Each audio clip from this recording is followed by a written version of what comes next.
Olá, galerinha do quarto ano, tudo bem com vocês? Prontos para mais algumas atividades de revisão? Hoje nós vamos trabalhar algumas atividades ali sobre direções e sentidos. Vamos trabalhar também frações, certo? Então, vamos lá. Bom, aqui você vai inventar uma faixa para pintar na malha quadriculada e escrever no seu caderno a sequência de passos para obtê-la. A sequência deve ter pelo menos 5 passos. Eu vou dar um exemplo aqui. Então, eu tenho a sequência, minha faixa, certo? E os passos são esses aqui. Então, são 6 quadradinhos para a direita, 4 para cima, 6 para a direita, 6 para baixo, 8 para a direita, 6 para cima e 7 para a direita novamente. Então, nós temos, esse é o modelo que eu fiz, vocês podem fazer o desenho que quiser, mas vocês precisam ver a quantidade de quadradinhos e o sentido, né? A direção, você vai decidir se é horizontal ou se é vertical. Você precisa decidir o sentido, se é para cima, para baixo, para esquerda, para direita, certo? Bom, agora nas frações aqui, para cada retângulo estão indicadas 2 frações. Escolha e circule uma delas, depois pinte no retângulo a parte que ela representa. Eu vou fazer aqui os dois, para vocês observarem ali como nós podemos representar essas frações. Então, nós temos ali o retângulo A, nós temos 15 quadradinhos, certo? E 2/5, então, são representados por aqui, 6 quadradinhos. Então, vejam lá, 1/5, 2, 3, 4, 5. Então, 2/5 são esses. Mas se eu escolher fazer 2/3, eu posso fazer assim. Então, 1/3, 2/3, 3/3. No retângulo B, se eu fizer 3/6, então eu represento assim. Então, cada coluna representa 1/6, certo? E 3/6 são 3 colunas. Ou 2/3. Então, eu posso dividir a cada 6 quadrinhos aqui, eu tenho 1/3. 1/3, 2/3, 3/3. Então, a cada 2 colunas, eu tenho 1/3. No retângulo C, nós temos lá 2/8. Então, cada linha representa 1/8. Então, se eu pinto 2 linhas, eu tenho 2/8. Mas se eu escolher fazer 3/4, cada quadradinho representa 1/4. Então, 1 quadrado, 1/4, 2/4, 3/4 e o último, sem pintar, é o 4/4, se tivesse pintado.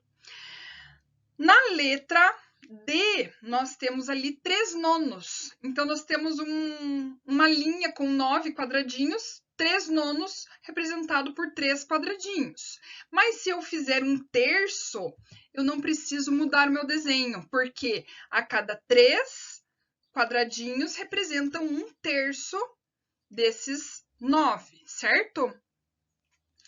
Na letra E, a mesma coisa acontece, 4/6. Então, nós temos 6 quadrados ao todo, 4 quadradinhos pintados dos 6 formam 4/6. Ou 2/3, a cada 2 quadradinhos eu tenho 1/3. 1/3, 2/3, 3/3. Então, eu não preciso mudar o desenho também. Na letra F, 1/4. Então, um quadradinho de 4 pintados ou meio. Meio são 2/4, certo? Na letra G, temos 1/7. Então, nós temos uma coluna com 7 quadradinhos. 1/7 é representado por 1 quadradinho. ou 6/7. São 6 quadradinhos representando 6/7. Na letra H, 4 nonos, então a cada linha aqui eu tenho um nono. Então, 1, 2, 3, 4 nonos, 5, 6, 7, 8, 9. Ou se eu fizer 1/4, eu posso utilizar a coluna. Então, uma coluna é 1/4, 2, 3, 4 quartos, certo? Então, nós temos diferentes formas de representar frações, tá?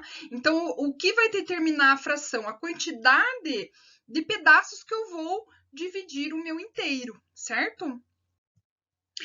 Agora, nós vamos relembrar esses exercícios aqui, já foram feitos, né? Então, vamos apenas relembrar rapidamente. Aqui, ó, André usou 1 litro de leite, ou seja, 1000 mililitros, para fazer 2 receitas iguais de pudim. Quantos mililitros de leite André usou em cada receita? Então, se ele usou 1 litro para 2 receitas, para uma receita ele usou a metade, ou seja, 500 ml. Agora, na próxima ali, com 1 litro de água, Lourenço serviu 4 copos iguais. Quantos mililitros de água Lourenço serviu em cada copo? Então, se eu tenho 1000 ml e eu dividir esse 1000 em 4 pedaços, cada pedaço terá 250 ml. Esses pedaços que eu estou falando são os copos. Então, eu dividi 1 litro em 4 copos, cada copo tem 250 ml. Agora, no último lá, com 1 litro de suco, Lívia serviu 5 copos iguais. Quantos mililitros de suco Lívia serviu em cada copo? É a mesma coisa, eu tenho 1000 mililitros divididos em 5. Então, 1000 divididos por 5, cada copo tem 200 ml de suco, certo? Bom, aqui, então, nós acabamos de rever as atividades 8, 9 e 10. Então, agora nós vamos escrever V nas afirmativas verdadeiras e F nas afirmativas falsas. Bom, a primeira afirmativa ali é que Lívia serviu 1/5 de litro em cada copo. Lembrem-se que a Lívia serviu 1 litro de suco, ela dividiu em 5 copos. Então, em cada copo, ela tem 1/5, certo? O Lourenço serviu 1/4 de litro em cada copo. Ele dividiu 1 litro de água em 4 copos, portanto, cada copo tem 1/4. Lourenço serviu uma quantidade menor do que a Lívia em cada copo. Opa! Bom, se a Lívia tinha a mesma quantidade que o Lourenço, mas ela dividiu em 5 copos e o Lourenço dividiu em 4, quem ficou com a maior quantidade em cada copo foram as pessoas que se serviram dos copos do Lourenço, certo?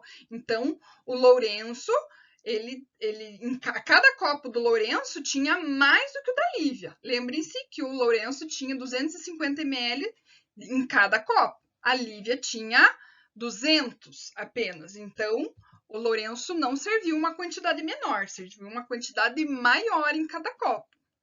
1/4 de litro é uma quantidade maior do que 1/5. Sim, é isso que acabamos de conversar. Meio litro é o dobro de 1/5 de litro. Não. 1/5, meio litro não é o dobro de 1/5, mas meio litro é o dobro de 1/4. Se eu pegar 1/2 e dividir em 2, nós vamos obter do total 1/4, certo? Agora, escreva a fração de cada frasco, que cada frasco representa de 1 litro. Depois, pinte a quantidade de frascos necessários para completar 1 litro. Então, se o frasco tem 500 ml, a fração do litro é meio. Então, se ele tem meio litro, eu preciso de 2 garrafas para formar 1 litro. Se a capacidade do frasco é de 250 ml, então isso significa que eu tenho 1/4 de litro. Então, eu preciso de 4 garrafas para formar 1 litro. Se eu tenho 200 ml, significa que eu tenho 1/5 de litro. Portanto, para formar 1 litro, eu preciso de 5 garrafas. E 100 ml, eu tenho 1/10 de litro, certo? Então, para que eu tenha 1 litro, eu preciso de 10 garrafas, certo? Bom, se você tivesse um frasco com a capacidade de 50 ml, quantos seriam necessários para completar 1 litro? Que fração de litro ele representaria? Bom, se eu sei que com frascos de 100 ml, eu preciso de 10 para formar 1 litro, com frascos com a metade, eu preciso do dobro, certo? Então, se nós usarmos 10, se usamos 10 frascos de 100 ml, usaríamos 20 frascos de 50 ml para formar 1 litro, certo? Porque à medida que eu divido em maior quantidade, eu preciso de mais frascos para desfazer isso, certo? Bom, agora trace uma linha horizontal com 10 centímetros, marque o 0 na ponta esquerda e 1 litro na ponta direita. Depois responda as questões e represente as outras frações na linha. Bom, em que posição da linha você vai marcar meio litro? Meio litro eu marco exatamente no meio, certo? E as frações 1/4, 1/5, 1/10 e 1/20 estão à direita ou à esquerda de meio litro? Qual delas está mais perto do zero? Apresente as respostas na forma de um texto. Bom, eu tenho ali a metade do meio é 1/4, certo? A metade de meio. 1/4 de litro, eu fico exatamente na metade entre o zero e a metade, certo? Bom, 1/5 é um pouquinho menos, né? Eu divido a linha completa em 5 pedaços e eu tenho, ele fica mais ou menos próximo de 1/4. Agora, 1/10, eu tenho 1/10 é exatamente a metade de 1/5. Então, 1/10 deve ficar exatamente no meio entre 0 e 1/5.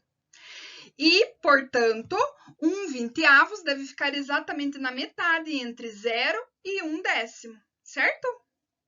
Bom, então, estão à esquerda de meio litro, pois são porções menores que a metade. A menor fração é 1/20, por isso está mais próxima de zero. Então, quanto mais partes eu divido um inteiro, menores serão as partes. Se eu divido um pedaço em 2, eu terei 2 pedaços maiores. Se eu divido em 4, cada pedaço será menor. Se eu divido em 5, menor ainda. Se eu divido em 10, menorzinho. Em 20, bem menorzinho. Então, quanto maior o número de partes, menor é a fração, certo?